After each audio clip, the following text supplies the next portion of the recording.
ಕಾಂತಾರ 2 ಸಿನಿಮಾಕ್ಕಾಗಿ ಇಡೀ ದೇಶವೇ ಕಾತರದಿಂದ ಕಾಯ್ತಿದೆ. ಅದಕ್ಕಾಗಿ ಚಿತ್ರತಂಡ ಬರದಿಂದ ಸಿನಿಮಾ ಶೂಟಿಂಗ್ ಮಾಡ್ತಿದೆ. ಆದರೆ ಕಾಂತಾರ 2 ಚಿತ್ರತಂಡದ ವಿರುದ್ಧ ಆರೋಪವೊಂದು ಕೇಳಿಬಂದಿದೆ. ಕಾಂತಾರ 2 ಚಿತ್ರತಂಡದಿಂದ ಅರಣ್ಯಕ್ಕೆ ಹಾನಿ ಆರೋಪ.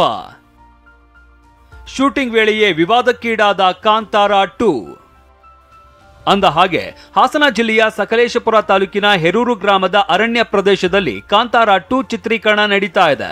ಗವಿಗುಡ್ಡದ ತಪ್ಪಲಿನ ಡೀಮ್ಡ್ ಫಾರೆಸ್ಟ್ ಹಾಗೂ ಗೋಮಾಳದಲ್ಲಿ ಬೃಹತ್ ಸೆಟ್ ಹಾಕಿದ್ದಾರೆ.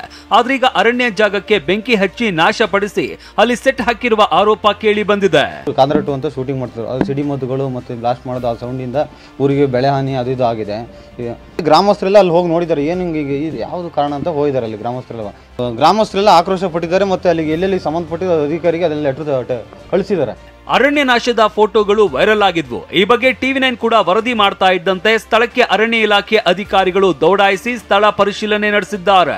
ಶೂಟಿಂಗ್ದು ಏನು ದೊರೀತು ಅದ್ರ ಬಗ್ಗೆ ನಾನು ಸ್ಪಾಟ್ ವಿಸಿಟ್ ಮಾಡಿದ್ದೀನಿ. ನಾನು ಬರೀ ಡೀಮ್ಡ್ ಫಾರೆಸ್ಟ್ ಅಷ್ಟೇ ಇದಾಗುತ್ತೆ. ಸೊ ಆ್ಯಸ್ ಪರ್ ನಮ್ಮದು ಮೀಡಿಯಾ ಗೈಡ್ಲೈನ್ಸ್ ಪ್ರಕಾರ ಏನಿದೆ ನಾನು ಇರೋ ಪಟ್ಟು ನಾನು IR ಆಫೀಸರ್ಸ್ಗೆ ಹೇಳ್ತೀನಿ. ಬ್ರೀಫಿಂಗ್ ಮಾಡಲಿಕ್ಕೆ ನನಗೆ ಅಧಿಕಾರ ಇರೋದಿಲ್ಲ. ಅದರಿಂದಾಗಿ ಏನಿದೆ ವಾಸ್ತವಾಂಶ ಇದನ್ನು ನಾನು IR ಆಫೀಸರ್ಸ್ಗೆ ತಿಳಿಸ್ತೀನಿ.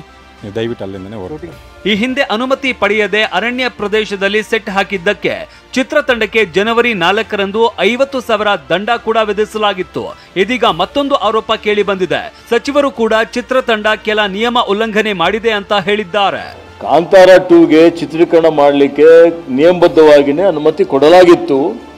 ಇವತ್ತೇನೋ ನನ್ನ ಗಮನಕ್ಕೆ ಬಂತು, ನಮ್ಮ ಷರತ್ತುಗಳೇನಿದೆ ಆ ಷರತ್ತುಗಳು ಉಲ್ಲಂಘನೆ ಮಾಡಿದ್ದಾರೆ ಅಂತ ಹೇಳಿ ನಾನು ಈಗಾಗಲೇ ನಮ್ಮ ಚೀಫ್ ವೈಲ್ಡ್ ಲೈಫ್ ವಾರ್ಡನ್ಗೆ ಮತ್ತು ನಮ್ಮ ಅಪರ ಪ್ರಧಾನ ಕಾರ್ಯದರ್ಶಿಗಳಿಗೆ ಒಂದು ನೋಟ್ ಕೊಟ್ಟಿದ್ದೇನೆ. ಅದರ ಬಗ್ಗೆ ತನಿಖೆ ಮಾಡಿ ವರದಿ ಮಾಡಿ 24 ತಾಸಿನಲ್ಲಿ ವೈಲೇಷನ್ ಮಾಡಿದರೆ, ಉಲ್ಲಂಘನೆ ಮಾಡಿದರೆ ಅದನ್ನು ರದ್ದುಗೊಳಿಸಬೇಕು ಪರವಾನಗಿ ಕೊಟ್ಟಿದ್ದು ಮತ್ತು ಮುಂದಿನ ಕ್ರಮ ತೆಗೆದುಕೊಳ್ಬೇಕು ಅಂತ ಹೇಳಿದ್ದೇನೆ. ಗೋಮಾಳ ಅಥವಾ ಅದು ನಿಮ್ಮ ಕಂದಾಯ ಇಲಾಖೆ ಭೂಮಿ ಅನ್ನುವಂಥ ಮಾತನ್ನು ಹೇಳಿದ್ದಾರೆ. ಆದರೂ ತನಿಖೆ ಮಾಡಿಸಿ ವರದಿ ತರಿಸ್ಕೊಳ್ತೇನೆ. ಅರಣ್ಯ ಇಲಾಖೆ ಅಧಿಕಾರಿಗಳ ತನಿಖೆಯಿಂದ ಸತ್ಯಾಸತ್ಯತೆ ಗೊತ್ತಾಗಲಿದೆ. Manjunath BK, TV9 Hassan.